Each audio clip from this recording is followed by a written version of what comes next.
حضرات گرامی، وقت کی قلت دامنگیر ہے، لہٰذا ہم بغیر بات کو طول دیتے ہوئے اس انعامی مقابلے کے حکم صاحبان میں سے محترم مکرم جناب ذاکر صاحب قاسمی، صدر المدرسین مدرسہ بشارت العلوم کھرایاں سے نہایت ہی ادب و احترام سے درخواست کرتے ہیں کہ آپ اپنے قیمتی تاثرات کا اظہار فرمائیں اور عوام کو اس طرف راغب فرمائیں۔ مختصر جامع۔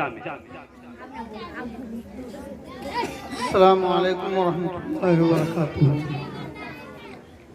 الحمدللہ مغرب کے بعد سے ہماری اس مجلس میں شرکت ہوئی اور مختلف قسم کے مکالمات، پروگرام، خطابت اور دیگر چیزیں سننے کا موقع ملا۔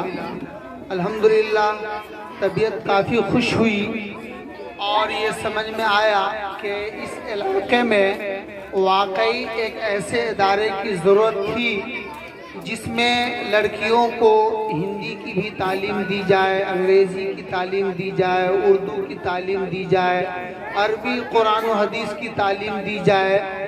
الحمدللہ یہ ضرورت اس مدرسہ سے پوری ہونے لگی ہے اور ہو رہی ہے۔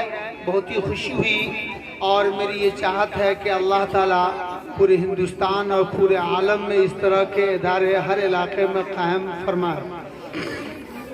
میرے محترم بزرگوں اور دوستو، میں نے ان بچیوں کے خطابات یعنی ان کی تقاریر کو سنا۔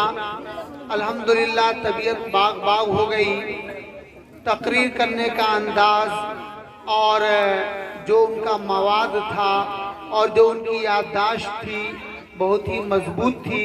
طبیعت بہت خوش ہوئی۔ اللہ تعالیٰ سے میری دعا ہے کہ اللہ تعالیٰ اس چمن کو مزید ترقی عطا فرمائے اور ہمیں اور آپ کو بھی لالچ ہونا چاہیے کہ ہماری بچیاں بھی اسی طرح سے آ کر کے نعت پڑھے، ہماری بچیاں بھی تقریر کرے، مکالمہ کرے اور اشعار کہے، اور جو ان کی علمی دینی ضرورت ہے وہ ضرورت پوری ہو۔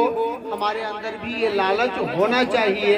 اللہ پاک ہم سب بھائیوں کو اس کی لالچ عطا فرمائے اور اس ادارے کی خدمت کرنے کی اور اس سے محبت رکھنے کی اور ہر طرح کا تعاون کرنے کی توفیق عطا فرمائے۔ وآخر دعوانا الحمدللہ رب العالمین۔ جزاکم اللہ شکر۔